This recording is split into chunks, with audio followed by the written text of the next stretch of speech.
बाजार की उठापटक तो जारी रहती है, लेकिन आप इन सब के बीच निवेश शुरू करने की उलझन में ही ना रह जाएं, इसलिए म्यूचुअल फंड्स का सहारा लेना जरूरी है। और आपके उम्र से लेकर सेविंग कैपेसिटी के हिसाब से कौन सा ऐसा फंड बेहतर है, वो बताता है आपका खास शो फायदेमंद फंड्स। नमस्कार, मैं हूं शैलेंद्र भटनागर, आपके साथ जुड़ रहा हूं नोएडा स्टूडियोज से, और मेरे साथ मुंबई में जुड़ रही हैं कविता थापलियाल। नमस्कार आप सभी को और बहुत बहुत शुक्रिया शैल जी। जैसा कि आपने बिल्कुल सही कहा है, आपका जो निवेश पोर्टफोलियो है काफी हद तक आपकी आर्थिक लक्ष्यों को पूरा करने में आपकी सहायता करता है, लेकिन यहाँ पर बहुत जरूरी है कि आप अपने आर्थिक लक्ष्यों को पहचानें, अपनी जोखिम उठाने की क्षमता को पहचानें और उसके बाद अपने लिए एक निवेश रणनीति तय करें जहाँ पर फायदेमंद फंड आपके साथ कदम से कदम मिलाकर चलता है। हम शो को आगे बढ़ाएं उससे पहले, जैसा कि आप सब जानते हैं कि हमने इस शो में 4 पोर्टफोलियोज को कवर किया है, तो आज बारी है तीसरे पोर्टफोलियो के फंड्स आपको बताने की जो हमने उनको किए थे। जी हाँ, यहाँ बात हो रही है दर्शिनी और विनय की, तो एक झलक डालते हैं उनके पोर्टफोलियो पर।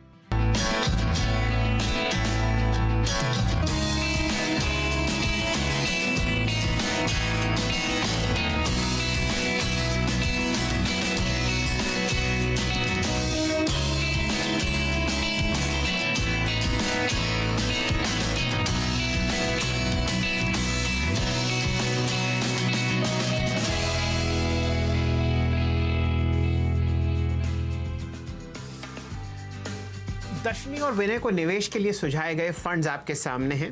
इसमें से पहले 2 फंड्स यूटीआई इक्विटी और Parag Parikh long term equity fund के फंड मैनेजर्स से हम आपकी मुलाकात पिछले 2 हफ्तों में करवा चुके हैं, और आज हमारा फोकस है तीसरे फंड पर। शानदार ये एक स्कीम है जिसका नाम है एक्सिस ब्लू चिप फंड।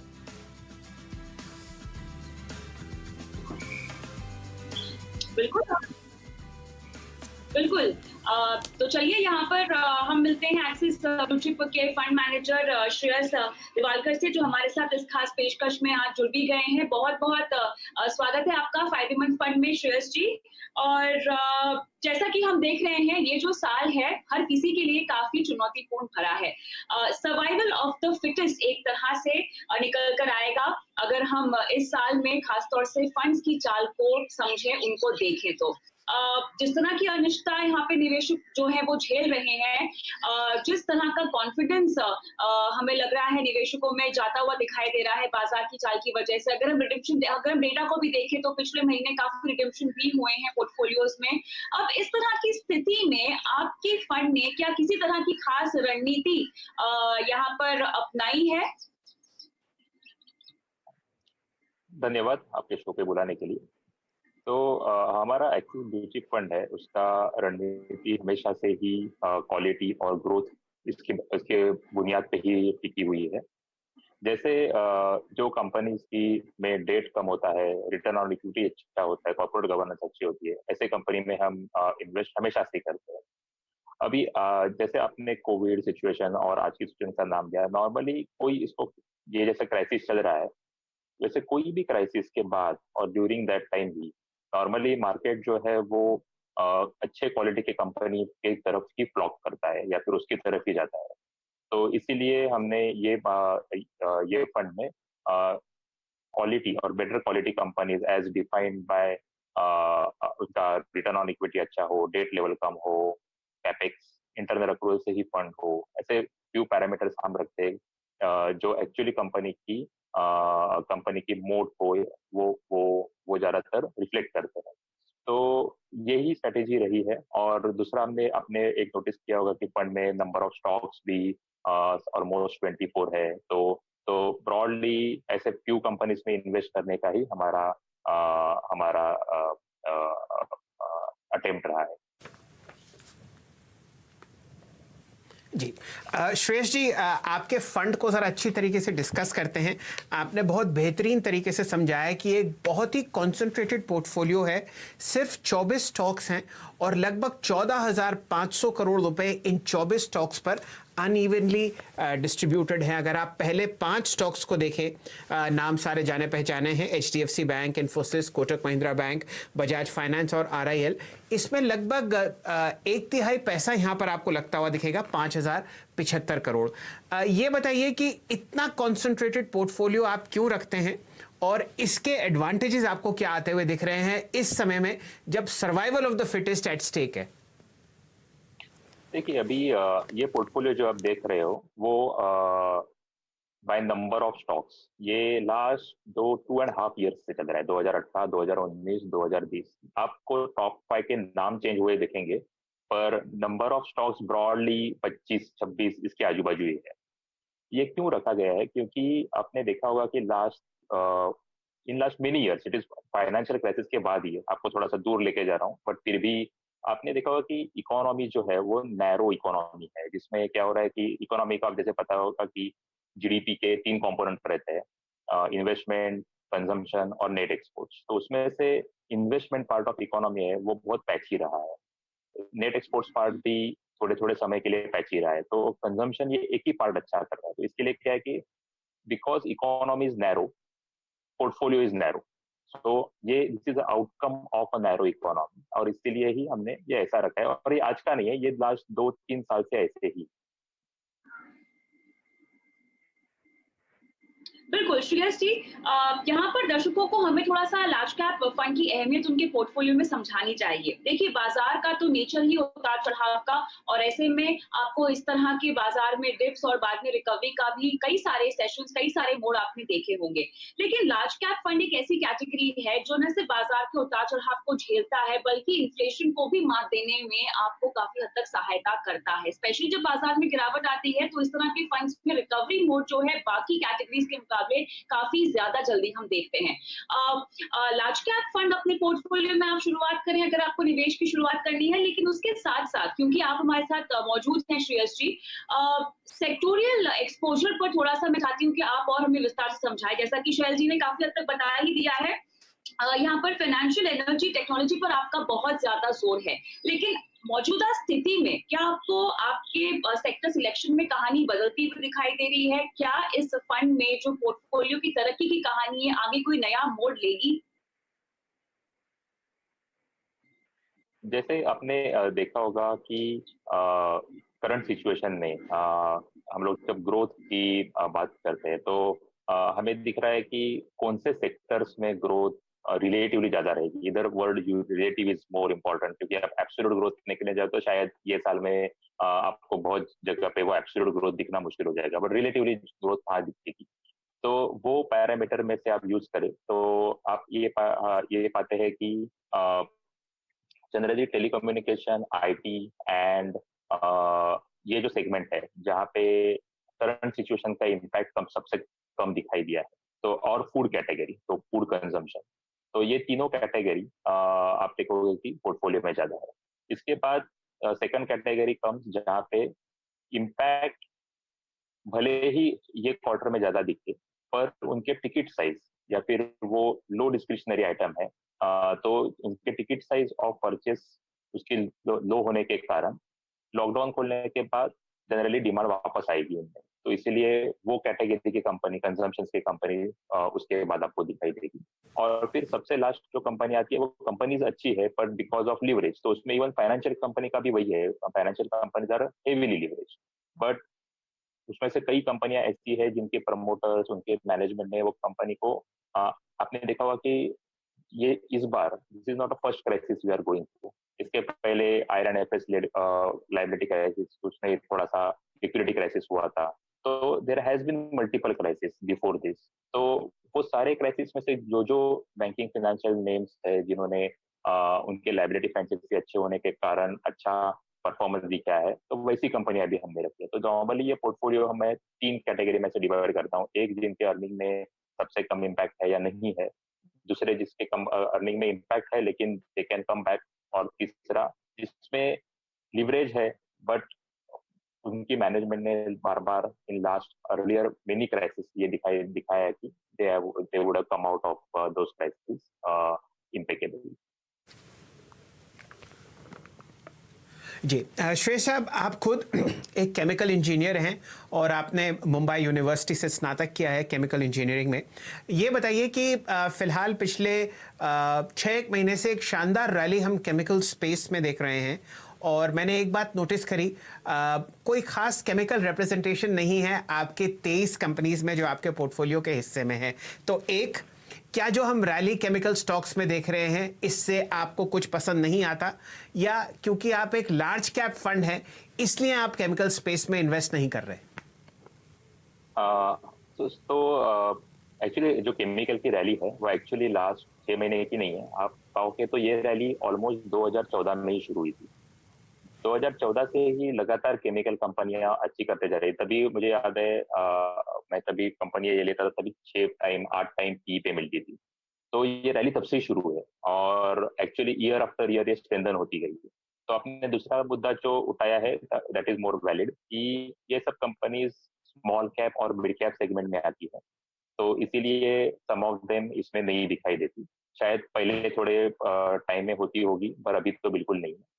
मैं दूसरा एक एक्सिस मिड कैप फंड अभी मैनेज करता हूँ, तो उसमें आप देखोगे कि केमिकल कंपनी, एग्रोकेमिकल कंपनीज बहुत ज्यादा उनमें एक्सपोजर रहता है, पर लार्ज कैप कंपनी में जनरली रिप्रेजेंटेशन इसका कम है, मिड कैप और स्मॉल कैप में ज्यादा। श्रेयस जी, यहाँ पर किसी भी फंड की परफॉर्मेंस अगर हम देखें तो उसके बेंचमार्क के अगेंस्ट वो कितना कमा कर दे रहा है निवेशकों को, वो जानना बहुत जरूरी है। और लगातार हम देख रहे हैं कि एक्सिस ब्लू चिप जो है इस मार्ग पर बना हुआ है, इनफैक्ट तेजी से तरक्की भी कर रहा है। काफी कॉन्सेंट्रेटेड पोर्टफोलियो जो आपने बनाया है लार्ज कैप का, इसमें अब निवेशकों को किसी तरह के बदलाव और आगे चलकर दिखाई देंगे, इस पर तो आपने काफी हद तक प्रकाश डाल ही दिया है। लेकिन मौजूदा समय में जो निवेशक कतरा रहे हैं उनको आप क्या कहेंगे? किस तरह का फायदा आने वाले वक्त में इस तरह के लार्ज कैप फंड में, खासतौर से एक्सिस ब्लू चिप में हम आते हुए देखेंगे? लार्ज कैप फंड में आप देखोगे कि जैसे ये पोर्टफोलियो है एक्सिस ब्लू चिप का, तो ये पोर्टफोलियो में even large top 5 top 10 names जो है, तो आपको लगेगा कि ये 24 नाम है तो 24 नाम कांस्टेंट है क्या? तो देर ऐसे बहुत सारे चेंजेस ये पोर्टफोलियो में पहले से भी करे दिए हैं। जैसे 2017 में पोर्टफोलियो में ऑटो एज अ सेक्टर 18% हुआ करता था। At a point in time financials 40% हुआ करता था। तो जब भी हमें लगता कि नहीं इसमें ग्रोथ नहीं आएगी, साइक्लिकली डाउन टर्न है, तो हमने उसमें कम किया है। तो हम ऐसे लगातार देखते रहते हैं। तो आगे जाके भी जैसे मैंने अभी थोड़े टाइम पहले बताया था कि 3 कैटेगरीज ऑफ कंपनी, वैसा भी पोजीशन करके रखा है। कल तो अभी सिचुएशन बहुत फ्लूइड है। कल जब भी कभी वैक्सीन आने की चांसेस बढ़ेंगे, जब भी कभी इकोनॉमी में स्टिमुलस आ सकता है, उसकी भी आशंका हो सकती है। तो बिकॉज ऑफ वेरियस रीजन जब भी कभी वैसे थोड़े अगर सिग्नल हमें मिले तो accordingly there can be some changes. But अभी जो पोर्टफोलियो बनाया है वो करंट सिचुएशन को नजर रखते हुए बनाया है। बट ऐसे जब इवेंट्स दिखाई देंगे तो अकॉर्डिंगली आप उसमें चेंजेस पाओगे। जी देवलकर साहब, एक इंटरेस्टिंग सवाल मैं आपसे ये पूछना चाहता हूँ कि इस महीने अगर आप पिछले महीने का एसआईपी फ्लोस देखें तो वो आपको बिल्कुल ख़त्म होते हुए दिखेंगे। सिर्फ 245 करोड़ इक्विटी म्यूचुअल फंड्स में एसआईपी के ज़रिए से आते हुए दिखे हैं। ये आंकड़ा पहले करीब 7,000 या 8,000 करोड़ होता था हर महीने। क्या आपको कोई परेशानी आती हुई दिख रही है इस स्पेस में, और अगर हाँ तो आप निवेशकों को क्या राय देंगे? नॉर्मली एसआईपी का फ्लो जो है वो एक्चुअली लास्ट 2-3 साल से अच्छा ही रहा है। तो फॉर सम टाइम वो थोड़ा सा आगे पीछे हुआ तो it doesn't matter much. But निवेशकों के लिए यही राय रहेगी कि हम इन्वेस्टेड कितने टाइम तक इन्वेस्टेड रहते हैं, that determines our return rather than कि हमने अच्छा टाइमिंग किया कि नहीं। जैसे अगर हमने एक अभी एनालिसिस किया था कई दिनों पहले कि लास्ट अगर 39 ईयर्स का हम एनालिसिस करेंगे तो उसमें ये पाया गया है कि अगर निवेशक सिर्फ 30 दिन मार्केट में नहीं रहते और वो 30 दिन जो हाईएस्ट रिटर्न डेज है मार्केट्स के, तो उनका रिटर्न 7% सीएजीआर से कम हो जाता। तो और वो 30 दिन जहाँ पे बेहतर रिटर्न होता है मार्केट में, वो कोई भी प्रेडिक्ट नहीं कर सकता। तो इसीलिए कितना टाइम हम मार्केट में बिताते हैं उससे हमारे रिटर्न्स डिपेंडेंट रहते हैं, रेदर देन अभी खराब चल रहा है तो अभी निकाल लेंगे, बाद में अच्छा करेगा तो और पैसा डालेंगे, वो टाइमिंग है वो इवन एक्सपर्ट्स, यानी मुझे भी अगर आप पूछोगे कि is it a right time, is it next month is a right time, और इवन 3 महीने पहले भी पूछते हैं कि is it a right time, तो वो टाइमिंग करना बहुत मुश्किल हो जाता है किसी के लिए भी। तो उससे अच्छा वो डिसिप्लिन जो है कि हर महीना मैं रख रहा हूँ and I know that this money is for long term and you be disciplined about it, तो वो डिसिप्लिन जो है वो ज्यादा काम करती है rather than हम लोग अगर टाइमिंग पे फोकस ना करें तो बेटर है। ऑलराइट, तो श्रेयस जी आपने काफी अहम सीख दी है यहाँ पर निवेशकों को कि बाजार को टाइम करने की कोशिश ना करें और अपने निवेश में अनुशासन बरते, तब जाके ही आपको फायदा होगा, मुनाफा दिखेगा, आपके आर्थिक लक्ष्य भी अचीव हो पाएंगे। बहुत बहुत शुक्रिया श्रेयस जी समय निकालकर आज फायदेमंद फंड से जुड़ने के लिए। धन्यवाद। और इसी नोट पे हम लेंगे एक छोटा सा ब्रेक, लेकिन ब्रेक के उस पार आप सभी के सवाल बने रहिए हमारे साथ।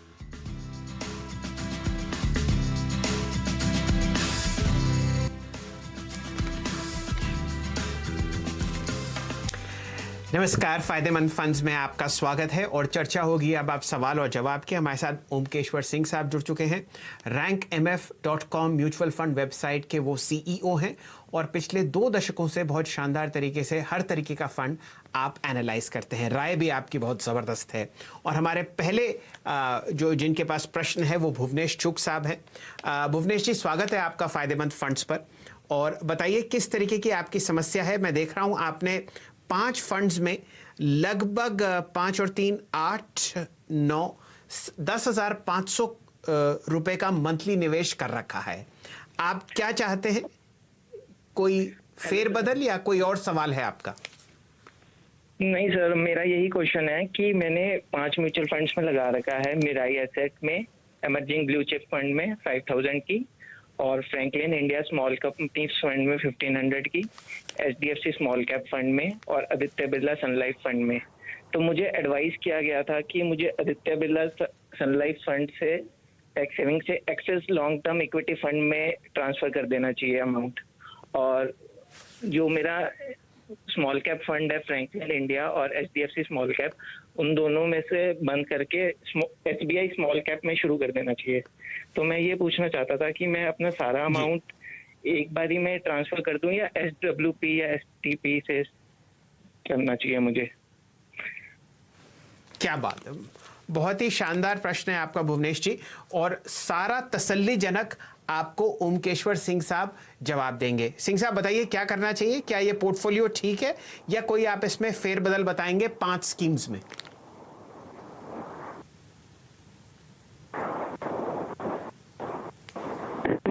जी सेलेंडरियो में फेरबदल करना होगा। एक रियल एस्टेट स्मॉल कैप है, एक मल्टी कैप है और एक लार्जर। तो जो ईएसएल टैक्स सेवर है वो ठीक है, इस समय वो उसको कंटिन्यू रख सकते हैं, उसको स्विचिंग नहीं है लॉन्ग टर्म में। 2 इनके जो स्मॉल कैप फंड्स हैं, फ्रैंकलिन इंडिया, ये स्मॉल कैप से निकल करके मिड कैप पे जा सकते हैं। तो एक वो DSP मिड कैप में जा सकते हैं, दूसरा एक मोतीलाल ओसवाल मिड कैप में जा सकते हैं। थर्ड जो Mirae asset emerging blue chip है, उसके जगह पर Axis growth opportunities fund much better है। और जो मल्टी कैप है, कोटक स्टैंडर्ड मल्टी कैप, उसके जगह पर ये UTI इक्विटी फंड, जिसमें ये लगाएंगे तो इनका पोर्टफोलियो ज्यादा बेटर हो जाएगा।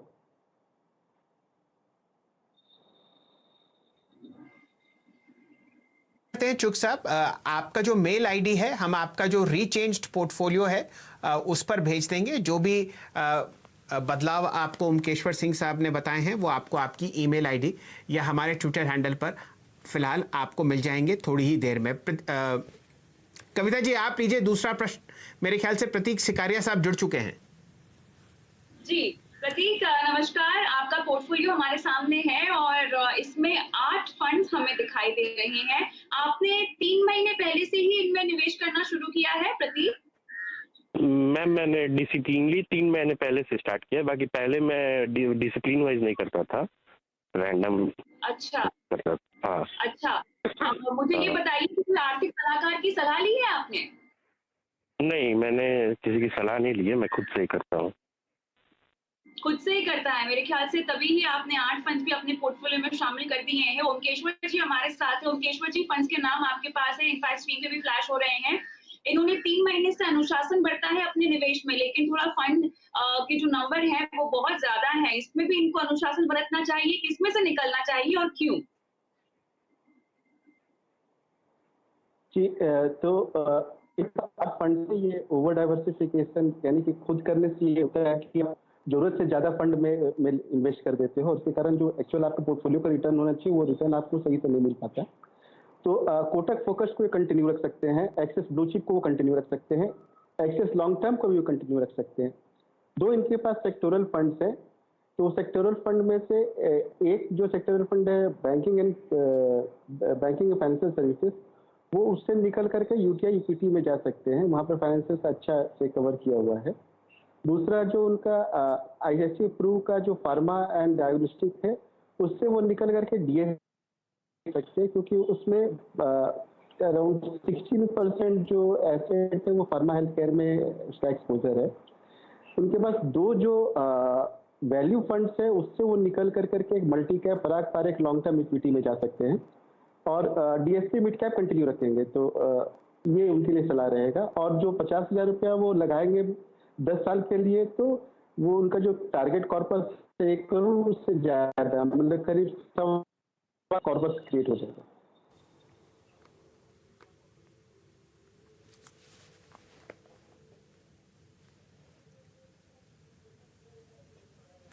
चलिए, ये फिलहाल आपको सिकारिया साहब जवाब मिला होगा। एक तो नंबर ऑफ फंड्स आप कम कीजिए, ये ओमकेश्वर सिंह साहब की राय है, और जो उन्होंने जो रीचेंज्ड पोर्टफोलियो आपको भेजा है वो आपके हम ईमेल पर या अपने ट्विटर हैंडल पर आपको थोड़ी ही देर में फिलहाल मिलता हुआ दिखेगा। चलिए, समय समाप्त हो चुका है, फ़ायदेमंद फंड्स को यहीं निपटाते हैं, और फिलहाल आप हमारे साथ जुड़े रहिए। और जो आपको खबरें दिख रही हैं कि लोग एसआईपी अपना बंद करते जा रहे हैं इक्विटी डाइवर्सिफाइड फंड्स में, वो एक बहुत ही गलत कदम है फाइनेंशियल हेल्थ के लिए और लॉन्ग टर्म फाइनेंशियल वेल्थ के लिए। तो अगर आप ऐसा सोच रहे हैं कि आप आगे आने वाले महीनों में अपना एसआईपी बंद कर देंगे, तो ये एक बहुत ही गलत कदम होगा। हम लोग आपको ये एडवाइस करते हैं कि लंबी अवधि के लिए महीने दर महीने इन फंड्स में इन्वेस्ट कीजिए और फायदेमंद फंड्स के साथ जुड़े रहिए। कविता जी। बिल्कुल, आपने सही कहा। यहाँ पर अपने निवेश लक्ष्य को ध्यान में रखिए और उसके मुताबिक जितना मुमकिन हो सके आपको बचत के साथ साथ निवेश का भी ख्याल रखना है, क्योंकि अगर आप लंबी अवधि के निवेशक हैं तो बाजार के उतार चढ़ाव के साथ आपको कोई मतलब नहीं है, यानी आपको अपने निवेश में टिके रहना है। बहुत बहुत शुक्रिया आप सभी का हमारे साथ जुड़ने के लिए, और इसी के साथ हमें इजाजत दें।